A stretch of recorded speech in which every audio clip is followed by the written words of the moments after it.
Les hago la pregunta en los teléfonos de siempre. ¿Debe reabrirse el caso 11M? Si consideran que sí, 905-8807-71. Si consideran que no, 905-8807-72. Y déjenme que les presente a los expertos que nos van a acompañar hoy en la mesa. El perito Antonio Iglesias, muy buenas noches. Casimiro García Vadillo, muy buenas noches. Buenas noches. Pedro J. Ramírez, muy buenas noches. El abogado José María de Pablo, muy buenas noches. Y Fernando Mújica, muy buenas noches a todos. ¿Qué tal? Buenas noches. Y Pedro J., adelante con el programa. Buenas noches, amigos. Sí, los Reyes Magos llegaron la semana pasada con antelación a la redacción del Mundo y nos trajeron una sentencia. Los tres magistrados de la sección octava de la Audiencia de Madrid consideran que hemos sido buenos periodistas y han dejado en nuestros ordenadores lo que más podíamos anhelar, un certificado de veracidad para nuestras investigaciones y revelaciones sobre el 11M. A partir de ahora, quienes intenten cerrar el debate sobre la mayor masacre terrorista de nuestra historia, recurriendo al viejo truco de descalificar a nuestro periódico, tendrán que pensárselo dos veces, porque la justicia avala punto por punto lo que hemos publicado en relación a una serie de asuntos claves. La justicia sostiene que todo eso es cierto. Nunca agradeceremos suficientemente al comisario Sánchez Manzano, que entonces era el jefe de los TEDx, y al que hemos acusado de manipular la investigación del 11M en sus aspectos decisivos, el que haya tomado el camino de llevarnos ante los tribunales. Porque ha sido su demanda la que nos ha permitido aportar las pruebas de lo que decíamos, la que nos ha permitido convencer a los jueces de que la razón está de nuestro lado. ¿Cómo se casa eso con la primera sentencia del 11M elaborada por el juez Gómez Bermúdez en base a esa investigación manipulada por Manzano? ¿Cómo pueden ser verdad una cosa y su contraria? La Audiencia de Madrid distingue en esta otra sentencia la verdad periodística de la verdad judicial. Y lo que es más importante, diferencia ambas de la realidad de los hechos. Lo que hoy queremos demostrarles es que en algunos episodios claves nuestra verdad periodística es nuestra verdad periodística avalada por este tribunal y no la verdad judicial de Gómez Bermúdez y Manzano la que se corresponde con la realidad de los hechos. Porque así como hay cuestiones opinables, un teléfono móvil no puede funcionar a la vez de dos maneras contrapuestas y una sustancia química no puede tener al mismo tiempo dos composiciones diferentes. Me gustaría que quienes sigan esta noche nuestro programa lo entiendan sobre todo como una muestra de reconocimiento a todos los que desde el periodismo, desde el diario El Mundo, desde otros medios y fuera de él siguen esforzándose con tenacidad, con rabia periodística, como dice la audiencia en su sentencia, en la búsqueda de la verdad del 11M.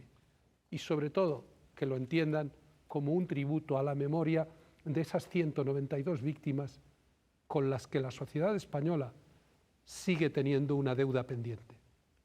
Bueno, pues vamos, si les parece, a presenciar el primero de los vídeos que hemos preparado para esta noche, donde se resume lo que dice esa sentencia de la Audiencia de Madrid. Vamos a verlo.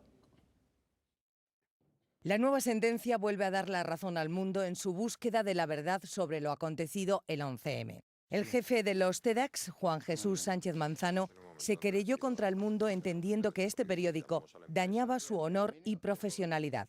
Pero el periódico El Mundo se limitó a publicar evidencias que ponían en duda la versión que Sánchez Manzano dio en el juicio del 11M sobre los explosivos y los datos del teléfono móvil hallados en la mochila de Vallecas. La sentencia de la Audiencia de Madrid admite que la verdad periodística no tiene por qué coincidir con la verdad judicial, de la misma manera que ésta no coincide a veces con la verdadera realidad de los hechos, y no por eso es maliciosamente falsa. La sentencia, redactada por el juez Antonio García Paredes, indica también que lo que Sánchez Manzano califica como campaña de prensa contra él puede considerarse más bien como una actitud pertinaz para esclarecer lo ocurrido en el 11M. Además, puntualiza que las frases descalificadoras y epítetos mordaces responden más a la rabia periodística de percibir que la verdad de los hechos se podía escapar que a una intencionalidad lacerante contra quien era un peón del gran ajedrez. Bueno, pues vamos a analizar ya el contenido de esa sentencia. Casimiro.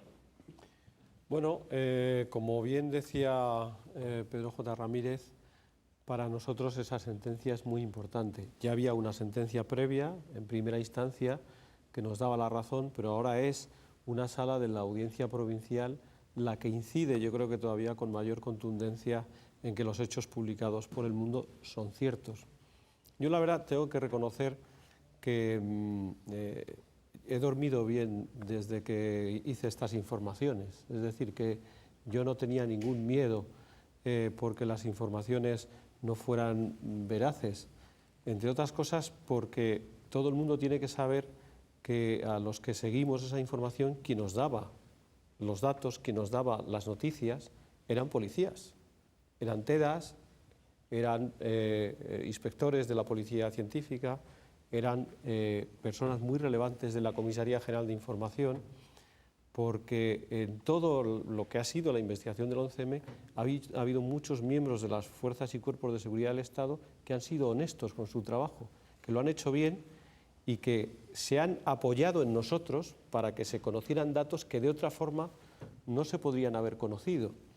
Y que por lo tanto, desde el punto de vista personal, pues me parece muy bien, pero sobre todo para mí lo relevante es que esta sentencia nos devuelve la confianza en la justicia.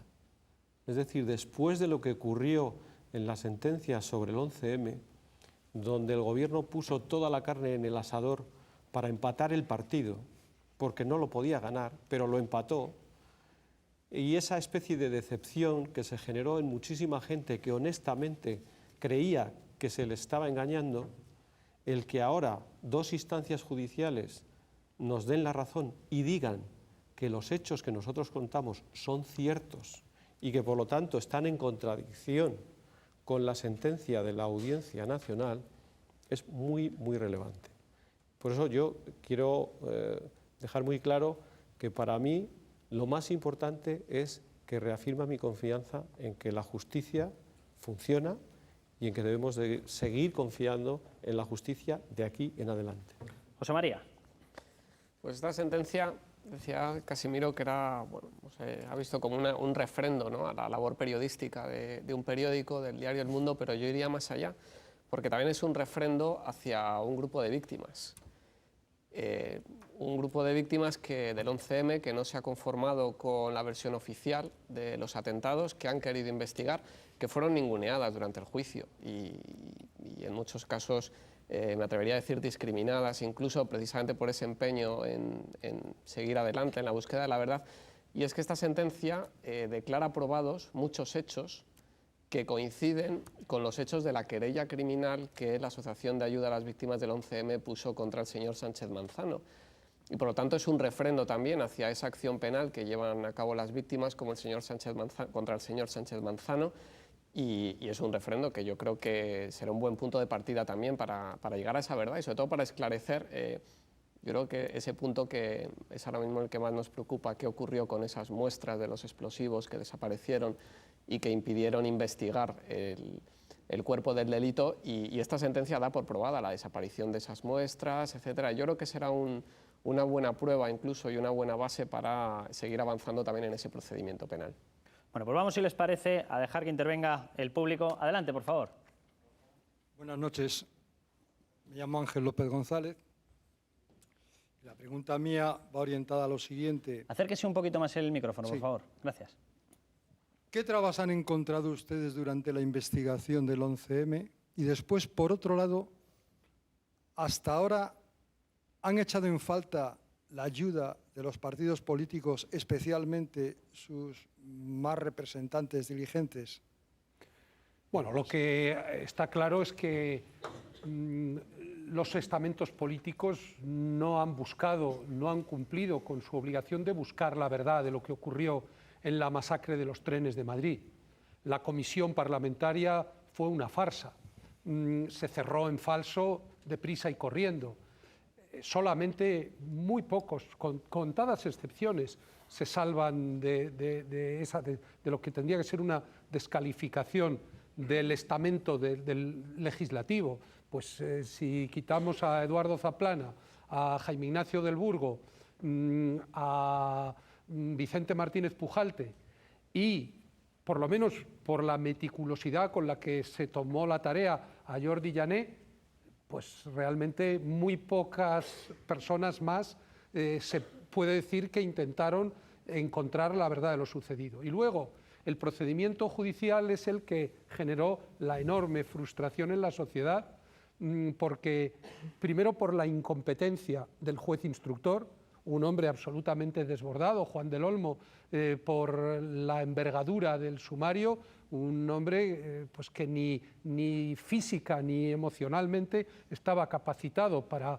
instruir ese sumario y al que le metieron quienes manipularon desde los cuerpos de seguridad del Estado, desde estamentos policiales, la investigación, le colaron todos los goles imaginables. Y cuando parecía que las cosas podían enmendarse, en la instancia, cuando llegó el momento de juzgar los hechos en el llamado tribunal del 11M, ahí ya no había un hombre incompetente. Javier Gómez Bermúdez no es un juez incompetente, no es un hombre desbordado por la dimensión del problema. No, lo que terminó demostrándose es que era un hombre que es un hombre para el que la ambición pesa mucho más que cualquier consideración de carácter ético, de carácter profesional. Este señor terminó haciendo la sentencia que le convenía a él, desde el punto de vista de consolidar su carrera, su plaza como presidente de la Sala de lo Penal de la Audiencia, desde el punto de vista de promocionar el libro que firmó su mujer y que presuntamente escribieron a medias. Realmente, si hay que encontrar culpables de que al día de hoy no se conozca la verdad del 11M, es evidente que el primer lugar en el ranking probablemente se lo lleva Sánchez Manzano, y vamos a hablar largo y tendido de él, pero también el presidente del tribunal, y él lo sabe, y él sabe que la mayoría de quienes conocemos en profundidad el sumario sabemos lo que ha hecho. Fernando. Bueno, yo tengo que decir varias cosas. Yo estoy muy contento, pero muy contento de verdad, porque yo creo que este titular, ¿no? Este titular de tu periódico, de nuestro periódico, pues me parece que es absolutamente como un bálsamo, ¿no?, para las heridas. Dice Casimiro que él ha dormido estupendamente. Yo he dormido estupendamente, pero tengo que reconocer que con un ojo morado, con la muñeca rota y hasta con la pata quebrada de vez en cuando, ¿no? Yo creo que he sentido en mi carne, y perdónenme que personalice, puesto que estamos aquí para hablar de nuestros propios sentimientos e impresiones de todo este lío, pues he sentido realmente la incomprensión. Y lo que más me ha afectado de todo es la incomprensión de los compañeros, la incomprensión de mucha gente de la profesión. Hay gente que decía, pero este es el Fernando Múgica que yo he estado con él en las guerras y que he hecho reportajes. Aquel que estuvo en Vietnam. No se lo creían, decían, no, pero se ha vuelto loco, ha pasado algo, ¿no? Entonces, esta sentencia, señores, es bálsamo bebé, ¿no? O sea, es una maravilla. Es decir, bueno, sí, podríamos cometer errores o no errores, pero esencialmente lo que han hecho es una gran labor periodística. Entonces, me parece que eso es Fíjate estupendo, ¿no? esta expresión, Fernando. Fíjate, yo es que saco a pasear la sentencia, tú dices bálsamo bebé, como si el bebé fuera la sentencia. Yo la llevo a todas partes y se la enseño a los amigos, y, en fin, y como si fuera la foto de los niños, ¿no? Y en la página 14 es que dice que es lo cierto que la información contenida en los artículos enjuiciados es veraz en lo sustancial y no está basada en rumores ni en meras conjeturas. Lo más cariñoso que habrán dicho algunos de esos colegas, los que te han querido bien, habrán dicho, es que eso son meras conjeturas. Sí, lo que digan. bueno, sí. Bueno, pues es que el tribunal dice que no son meras conjeturas, sino que lo que hemos publicado es cierto, es veraz, es verdadero. Y Pedro, para mí no resaltaremos, lo hemos dicho ya 5 o 6 veces en este poquito programa que llevamos, no resaltaremos suficiente, no la primera parte que dice la verdad judicial, de la misma manera que esta no coincide a veces con, sino la segunda parte, cuando dice la verdad judicial a veces no coincide con la verdadera realidad de los hechos. Eso claro. Para mí es definitivo. Jamás creí que lo iba a escuchar en una sentencia, honradamente. Yo creo, respondiendo también a la pregunta que ha hecho esta persona, que durante años nosotros hemos sufrido unos ataques tremendos por parte de medios de comunicación muy poderosos. Se nos ha llamado conspiradores, paranoicos, bueno, son los, digamos, los educados, ¿no? Esa campaña mediática estaba bien atizada por el gobierno y bien atizada por un ministro ahora muy relevante que se llama Alfredo Pérez Rubalcaba. Desde luego, desde el punto de vista oficial, la policía nunca nos ayudó. O sea, si nosotros recurríamos a las fuentes oficiales, nunca nos ayudaron, ni incluso para contrastar informaciones que nosotros, siguiendo los mandatos de nuestra diligencia profesional, llamábamos y tal, nunca, el silencio por respuesta o cosas peores. Es decir, en ese ambiente de hostilidad, por parte de los medios y por parte del gobierno y por parte de las fuentes oficiales, lo que sí hay que resaltar son dos cosas. Primero, nuestra convicción, nuestro convencimiento de que estábamos haciendo lo que debíamos de hacer. Y luego, lo más importante de todo, y yo siempre me acordaba de eso, es que hay que pensar en las 192 personas que murieron ese día. Es decir, lo que nosotros estamos poniendo en riesgo es una mínima parte del dolor que sufrieron esas personas y este país el 11M. Y por lo tanto no nos podíamos quejar para nada, teníamos que seguir adelante. Y ese para mí ha sido la guía siempre. Siempre que pasaba un momento de bajón, cuando decía Fernando que nos atizaban por algún lado, yo siempre pensaba en las víctimas. Y eso era lo que a mí por lo menos lo que me daba fuerza para seguir. Bueno, pues permítanme, vamos a ir viendo, porque yo creo que algo importante es que vayamos mostrando los hechos, los datos. Vamos a ir desgranándolo a lo largo del programa. El primer dato, el teléfono, un teléfono del cual supuestamente la policía consigue confirmar en él la hora de la explosión. Vamos a ver este vídeo que hemos preparado y lo comentamos ahora. La sentencia del 11M da como hecho probado que la alarma del teléfono encontrado en la mochila de Vallecas estaba programada a las 7:40, pero la mochila de Vallecas nunca estalló. Sin embargo, El Mundo siempre ha sostenido que Sánchez Manzano mintió a este respecto cuando envió al juez el informe en el que se basa la sentencia, que decía que la hora del teléfono coincidía con la real y tenía activadas las funciones de alarma y vibrador, aún después de haber desmontado el teléfono para extraer la tarjeta. Se trata de un dato imposible, puesto que, como vamos a ver en exclusiva en esta prueba pericial grabada para El Mundo... Vamos a ajustar fecha y hora. Primero la hora, las 11:11, que es fácil de recordar. Y la fecha, el 11 del 11 del 2011. La fecha y la hora del teléfono se pierden al quitar la batería para cambiar la tarjeta SIM. Procedemos a cerrar la tapa y encender el teléfono con la nueva tarjeta SIM. Nos pide otra vez la fecha y la hora porque la ha perdido. Vamos a decir que es el 22 del 12.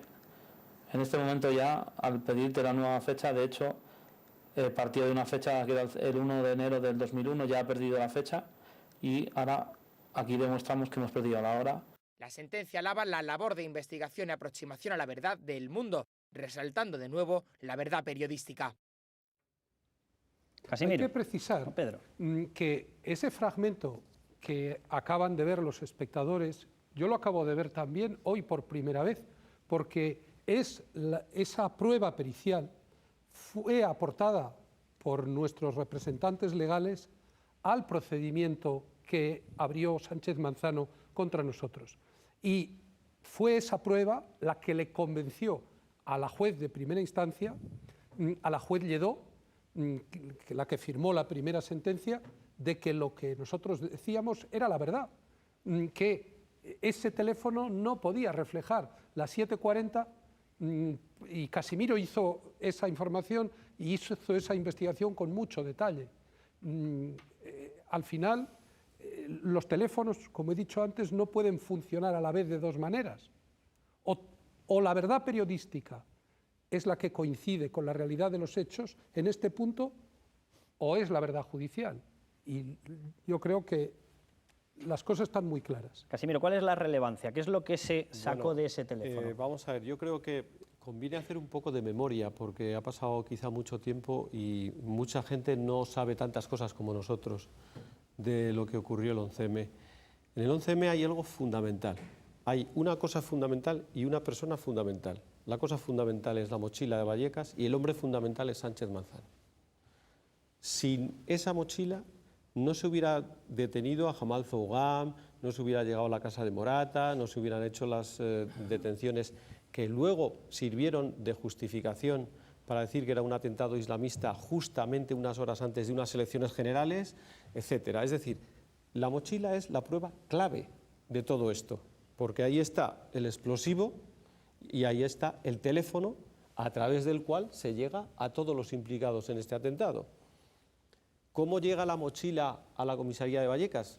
Nadie ha sabido explicarlo, porque los TEDAS, que son los responsables de recoger todos los objetos que hay después de un atentado, dijeron en el juicio, es decir, ante el tribunal del 11M, incluido el propio Manzano, que pasaron 4 veces por los trenes y esa bolsa, que no es una mochila, es una bolsa, nunca la vieron.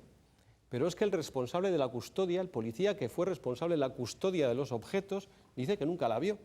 Y por lo tanto, esa bolsa apareció en la comisaría de Vallecas sin que nadie sepa cómo. Pues bien, en esa bolsa, teóricamente, había gomado seco, había metralla, es decir, tornillos y clavos, y un teléfono que, unido a un cable, a un detonador, hacía de iniciador de la explosión. Entonces, ahí es donde se inicia la investigación. Hay un TEDAS que desmonta esa bolsa. Hay que recordar que de las 13 bombas que había preparadas, 10 estallaron y 2 las hizo estallar la policía, es decir, que esa era la única a través de la cual se podía investigar. Y curiosamente, esa bomba o esa mochila no estaba en el lugar de los hechos, sino en otro sitio. Todas las demás son presentadas en el sumario por analogía. Claro, es decir, no se sabe cómo eran.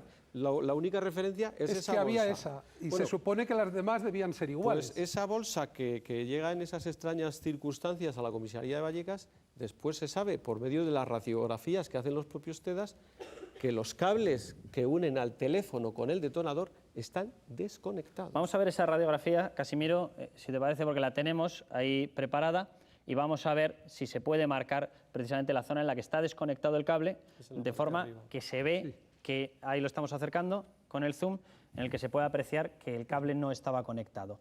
¿Qué es lo que se desprende? Es que no hace falta ser un superespecialista para darse cuenta de eso. Es decir, yo me acuerdo que el misterio de por qué no estalló la mochila de Vallecas, pues durante días pues era casi el tema central de todas las especulaciones. Y es que cualquiera que le hubiera echado un ojo, pues se hubiera dado cuenta de eso. Que la radiografía no la vimos hasta año y pico después, que esa es otra de las cuestiones que en el 11M, pues claro, nosotros íbamos detrás de lo que íbamos conociendo. Claro, esos detalles los conocía Sánchez Manzano, pero no nosotros. Entonces, a la pregunta que has hecho del teléfono. Cuando se desmonta la bolsa, mochila de Vallecas, Sánchez Manzano se lleva personalmente el teléfono y lo que hay en el resto de la bolsa a la Comisaría General de Información y va acompañado de otro responsable policial que se llama Cuadro Jaén, el responsable de Seguridad Ciudadana. Entonces, para saber qué era lo que quería la policía, lo que quería la policía era sacar la tarjeta del teléfono, porque en la tarjeta es donde están los datos. Entonces, para sacar la tarjeta del teléfono tuvieron que desmontarlo. Y eso lo describe Sánchez Manzano. Que sacamos la carcasa, quitamos la pila del teléfono y luego quitamos la tarjeta. Pues bien, si ese teléfono estaba apagado y se dice que estaba apagado, ¿cómo se sabía que tenía la hora correcta y que tenía el despertador puesto a las 7:40? ¿Cómo se supo eso? Claro. ¿Cómo justifica Sánchez Manzano que ese teléfono tenía la hora correcta y tenía el despertador puesto a las 7:40, que fue la hora en la que estallaron las bombas el 11 de marzo? Este es un asunto fáctico gravísimo. Sí, para mí la gravedad de esto es que es una mentira flagrante en la que, digamos, les hemos pillado, ¿no? Entonces, yo digo, vamos a ver, esto es como la fidelidad matrimonial, ¿no? Dice el marido a la mujer por la noche azorado porque le ha pillado con una rubia impresionante. Dice, pero te aseguro que solo ha sido una vez. Claro. ¿No? Bueno, sí, pero ¿qué quiere decir una vez? Es decir, La pregunta clave no es que es mentira, porque ya lo sabemos, ya es un hecho cierto que mintió. La pregunta clave es, ¿por qué mintió? Si él lo que quería es el esclarecimiento de los hechos, ¿qué necesidad tenía de mentir? Es decir, ¿a él le ordenan mentir o miente por su cuenta? Es lo único que tiene que aclarar. Ahora, Fernando, tú estás abriendo también un camino muy interesante, que es una mentira flagrante en la que, como tú dices, les hemos pillado, porque eso no tiene vuelta de hoja. Claro. Ese, a lo mejor con otro modelo de teléfono hubiera podido ser posible. Con el Triumph de Mitsubishi, eso era imposible. Entonces, por analogía, podemos pensar que muchas de las sospechas que hay en torno a la mochila y su contenido también tienen fundamento. Y yo antes he visto que tú enarcabas las cejas cuando oías lo de la metralla, lo de los clavos, porque tú fuiste quien publicó que aquel menor que te dio los datos para condenar a Suárez Trasorras, el gitanillo, contó aquella película de que había clavos y metralla en la mina, que parece que luego era completamente falso. Y luego no había metralla en las víctimas. Es decir, yo creo que el que, vamos a echar por elevación, el que preparó esa prueba falsa, la preparó convencida de que en las víctimas habría metralla. Es decir, ellos improvisaron las pruebas y al improvisarlas cometieron errores que luego no pudieron enmendar, porque ya era imposible volver atrás. Y por eso es tan inconsistente cada una de las cosas en las que hemos metido la nariz hasta el fondo, tan inconsistente. Es decir, son cosas que ellos avanzan creyendo que es el camino y que luego resulta que no es cierto. Si no tienen metralla, ¿qué hacía esa metralla en esa bolsa?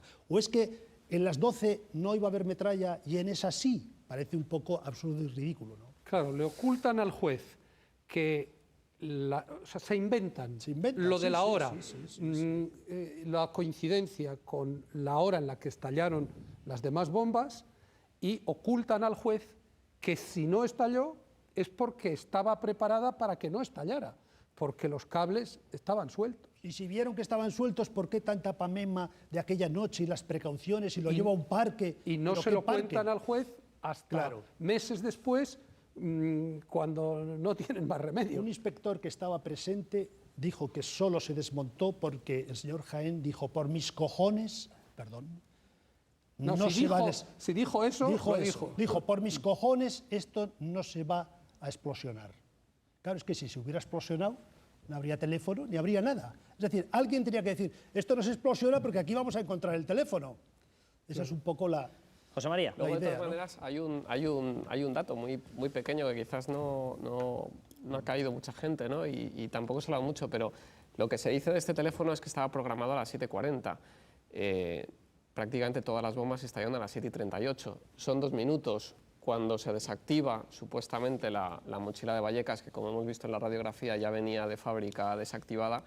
Cuando se desactiva, pues probablemente no pensaron en que había sido a las 7:38, cuando habían estallado las bombas, las bombas que sí que habían estallado, no a las 7:40, ¿no? Con lo cual incluso hay ahí 2 minutos de error, ¿no? En el folio 11 de la sentencia se subraya que efectivamente lo que El Mundo puso de relieve, lo que El Mundo publicó es cuál era la razón de la no explosión de la mochila por tener un cable suelto, según se detectó en la radiografía. Y dice, a cualquier ciudadano medio le podía interesar la información sobre el modo concreto en que en este atentado habían actuado los terroristas, y la mochila no explotada permitía dar una cierta explicación de ello adecuadamente examinada. Es decir, que lo que dice la sentencia es que aquello que a cualquier ciudadano corriente y moliente le hubiera resultado relevante, se lo ocultaron al juez instructor. Vamos con el público. Adelante, por favor. ¿Qué se conseguía sosteniendo que el teléfono iba a hacer estallar la bomba? Acérquese un poquito el micro. Si puede repetir la pregunta, por favor. ¿Qué se conseguía sosteniendo que el teléfono iba a hacer estallar la bomba a las 7:40? A ver, voy a traducir un poco la pregunta porque no se está escuchando desde las casas el micrófono. Lo que usted está diciendo es que qué se conseguía, que qué objetivo se podía conseguir al comprobar o al decir que teóricamente se estaba comprobando que la hora era las 7:40. Es eso, ¿verdad? Perfecto. Bueno, se conseguía algo muy importante, se conseguía que esa mochila o esa bolsa que se encontró allí se relacionara directamente con el atentado. Claro. Era clarísimo. Es decir, si esa mochila se hubiera encontrado en la estación de Vallecas, pues lógicamente estaba relacionada, pero como aparece en un sitio completamente diferente, había que relacionarla con el atentado. Y por lo tanto, el hecho de que el teléfono estuviera a la hora correcta, como dice Sánchez Manzano, y programado el despertador a las 7:40, pues verde o blanco. Mira, y en botella, ¿no? Goebbels decía, que es el máximo de la propaganda mundial de todos los tiempos, que la primera mentira dicha con una gran firmeza es la que queda en el espectador, en el oyente. Y esa es la realidad. Ellos hicieron una gran mentira inicial y luego tuvieron que sostenerla con pequeños detalles como esos. Entonces, no podían sospechar que alguien podía poner en cuestión lo que decían. Porque si nadie lo hubiera puesto en cuestión, esto no hubiera existido. Nunca nos hubiéramos enterado de que era imposible que ese teléfono mostrara esa hora. Y las consecuencias fueron tremendas desde el punto de vista de que ello da pie a un relato. Lo que Mújica acuñó como las piedras de Pulgarcito. Claro, es un reguero de supuestas pruebas que te llevan a donde quieren llevarte. Y hoy hablábamos con Casimiro de la enorme trascendencia que tuvo eso respecto a la construcción de la versión oficial que lleva a Morata de Tajuña, las tarjetas de los móviles, en fin, él lo puede explicar con más detalle. Casimiro, otro dato, por ir avanzando en la secuencia. Pero este punto es esencial, Carlos. El qué consiguieron con eso, ni más ni menos. Consiguen meter la mochila en el atentado. Claro, y quien le obligó a Manzano. Una mochila que estaba fuera, de repente se mete dentro porque está a la hora. Claro. Y de la mochila sacan las tarjetas. Claro. Las tarjetas dicen que se han activado en una BTS que está en Morata de Tajuña. Eso les lleva a la casa de Morata de Tajuña, donde hay huellas de una serie de señores. Luego resulta, y hoy lo recordábamos, que no hay un soporte documental que acredite que las demás tarjetas se habían activado en esa BTS. Es decir, que fíjate, hay algo previo que es todavía más importante. Hasta el sábado, ustedes recordarán que el debate nacional era saber si el atentado era islamista o era de ETA. Porque el gobierno hasta el sábado a las 12 de la noche no dijo que la tesis islamista era la que se imponía. Y lo que lleva a decir que es islamista es, curiosamente, la tarjeta de ese teléfono que lleva a Jamal Zougham, justamente unas horas antes de las elecciones. Luego viene Morata, pero antes de Morata viene Jamal Zougham. Y ese detalle es fundamental porque Jamal Zougham era una persona que estaba siendo investigada por la policía por el atentado de Casablanca. Y por lo tanto era una persona de perfil que venía como anillo al dedo para decir, efectivamente, atentado islamista. Sánchez Manzano rectifica al año, manda nuevos datos a Del Olmo sobre la radiografía y sobre algunas otras cosas. ¿Sabéis por qué se lo manda? Porque la Guardia Civil, con muy mala idea, es decir, con una idea brillante y fantástica, le obliga a hacerlo. Claro. Y le dice al juez, oiga, ¿por qué no le dice a usted que le mande de nuevo, que no se lo quiere mandar? Y es la Guardia Civil que se la tiene guardada desde el comienzo de la investigación del atentado del 11M. Sí. Casimiro, tú has mencionado un debate que se produce en esas fechas, después del atentado, si son islamistas, si es ETA. ¿Había algún precedente de la utilización de esos explosivos con móviles? ¿Se oculta algo? ¿Qué ocurre con un informe que aparece en el cual se habla del comando Chirrita, etcétera, sobre esa supuesta utilización por parte de ETA? Efectivamente, como ya después del atentado, en la investigación y fundamentalmente por las informaciones que estábamos publicando en El Mundo, el juez Del Olmo se vio forzado a pedirle a Sánchez Manzano si en la historia de los atentados de ETA había utilizado alguna vez los teléfonos móviles para activar las bombas. Entonces, efectivamente, se sabía que en algunos atentados ETA había actuado con los móviles como mando a distancia. Lo que había hecho había sido activar una llamada, llamaba al teléfono móvil y al sonar ese teléfono móvil, el mismo procedimiento, esa descarga eléctrica, al sonar el teléfono móvil se transmitía al detonador que a su vez hacía estallar la dinamita. ¿Qué ¿Qué era lo diferente en este sistema? Que no había que llamar, que se programaba el teléfono, se apagaba, porque los etarras estaban muy preocupados de que a veces los inhibidores, cuando ellos hacían la llamada, los inhibidores cortaban la llamada y la bomba no funcionaba. Entonces ellos estuvieron pensando durante mucho tiempo y dijeron, bueno, pues aquí hay un sistema que es completamente válido para protegerse de los inhibidores. Se pone el despertador y cuando suena el despertador, la bomba estalla. Y entonces el comando chirrita, que es un comando que se detiene en Madrid, tenía exactamente el mismo modelo de móvil y tenía exactamente el mismo diseño con el agujerito en el móvil que luego se utilizó para, supuestamente para los atentados del 11M.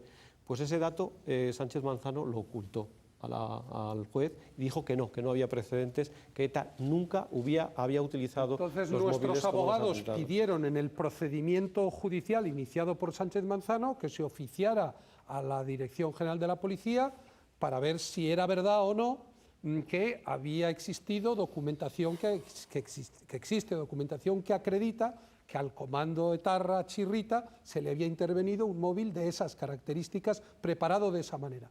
Y claro, quedó acreditado en sede judicial, no durante la vista oral del 11M, porque ya se ocuparon los investigadores de expulsar del procedimiento cualquier cosa que pudiera tocar ni siquiera de refilón a ETA. En el folio 10 de esta sentencia de la Audiencia de Madrid dice literalmente: parece lógico que deban aclararse todas las semejanzas de actuación que pueda haber en distintos grupos terroristas y que pueda lanzarse una crítica cuando se observa algún dato importante que se ha dejado de tener en cuenta.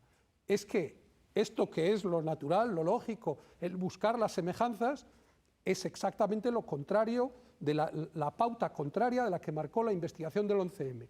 ¿Que aparecía semejanza en el tema del óxido bórico? Había que falsificar el informe de los peritos. ¿Que aparecía algo del comando chirrita? Había que esconderlo debajo de la mesa. Fernando. Sí, yo quiero contar una cosa que no he contado nunca, pequeñita. Bueno, no te pongas así, a temblar. que es muy pequeña. Yo tenía un contacto esporádico de vez en cuando con un teniente coronel del CNI. Cambiábamos impresiones, pues las periodísticas. Pues, ¿qué te parece esto? ¿Qué te parece lo otro? Un mes antes de los atentados, exactamente un mes antes, estábamos comiendo y me dijo: Fernando, te voy a dar una cosa que te puede servir. ETA ha conseguido ya que ese decalage que tenía con los teléfonos móviles respecto a hacerlos como detonadores, que parece que había unos segundos ahí de diferencia, ya ha conseguido que no tiene ese decalage y que, por tanto, cuando se activa el teléfono, se activa la bomba. Yo siempre dije, ¿por qué me pregunta esto? ¿Por qué me está contando esta historia? Bueno, para que se pueda ver que esto es cierto, no solo me lo filtraron a mí, porque en el ABC, 20 días antes de los atentados, se publicó: ETA ha conseguido la simultaneidad con los teléfonos móviles. Ignoro si tiene algo que ver, solo estoy dando un dato que a mí me quede sucedió. muy claro que ni en ningún momento de nuestra investigación, ni ahora, nosotros decimos que ETA cometiera el atentado. Tampoco se puede descartar categóricamente porque hay cosas que no se han investigado.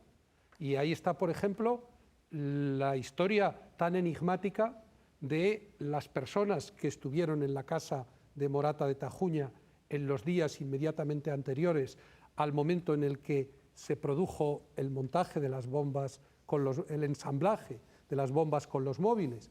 Y es evidente que dentro del grupo islamista que giraba en torno a Morata y que luego algunos se suicidaron en Leganés, no había nadie con los conocimientos necesarios para hacer esa obra, ese trabajo de orfebrería, ese trabajo que requería de una minuciosidad y de unos conocimientos técnicos muy detallados, como nos explicaron algunos de los miembros del TEDx. Es decir, ahí había una especie de esquizofrenia, una especie de dicotomía entre lo elemental del procedimiento y lo sofisticado de su ejecución.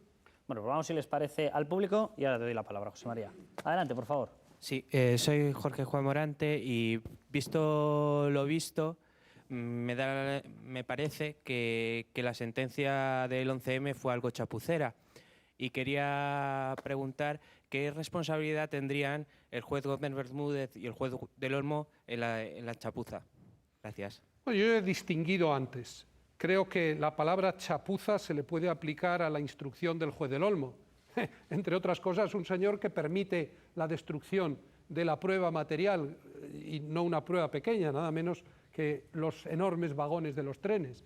Un hombre que se deja meter todo tipo de pruebas falsas en el procedimiento, que no tiene criterio propio, que va a rastras de la Fiscalía y de la propia policía.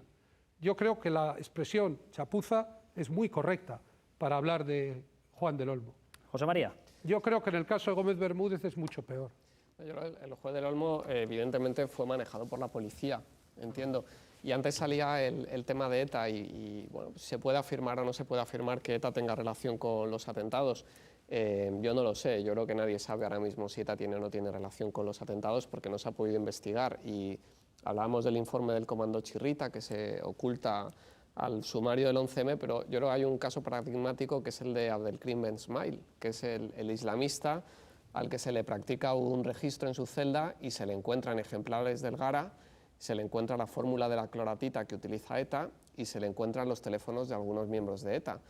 Esto es publicado precisamente por El Mundo. El juez del Olmo pide un informe a la Comisaría General de Información para que explique si esto significa que hay una colaboración entre los islamistas y la banda terrorista ETA, y la respuesta de la Comisaría General de Información, o sea, de la cúpula de la policía estamos hablando, la respuesta de la Comisaría General de Información es que no significa eso, que haya una relación o una colaboración entre los islamistas y ETA, dice porque el hecho de que Abdelkrim Ben Smail, un islamista, tenga ejemplares del Gara no significa nada, porque puede ser, quizás, utiliza la palabra quizás, quiero recordar, que los quiere utilizar como mantel, los ejemplares del Gara, y después nos dice que la fórmula de la cloratita, el hecho de que le hayan pasado la fórmula de cloratita, responde a las relaciones normales y comunes entre presos, ¿no? El hecho de Ben Smail, lugarteniente de Alequem Alamari, el radical argelino al que el CNI se empeña desde el primer momento en implicar en los hechos, y lo hace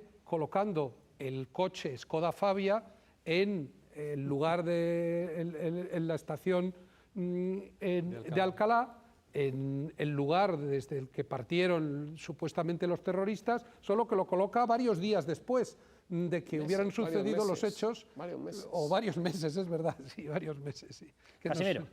Sí, bueno, yo creo que efectivamente ETA está flotando en el ambiente y es lógico en un país como España, donde el 90% de los atentados los ha cometido ETA y donde había una amenaza previa que la policía sabía, de hecho había una operación montada para evitar un atentado antes de las elecciones, que ETA ocupe el primer lugar de los sospechosos. ¿A quién se va a investigar si no?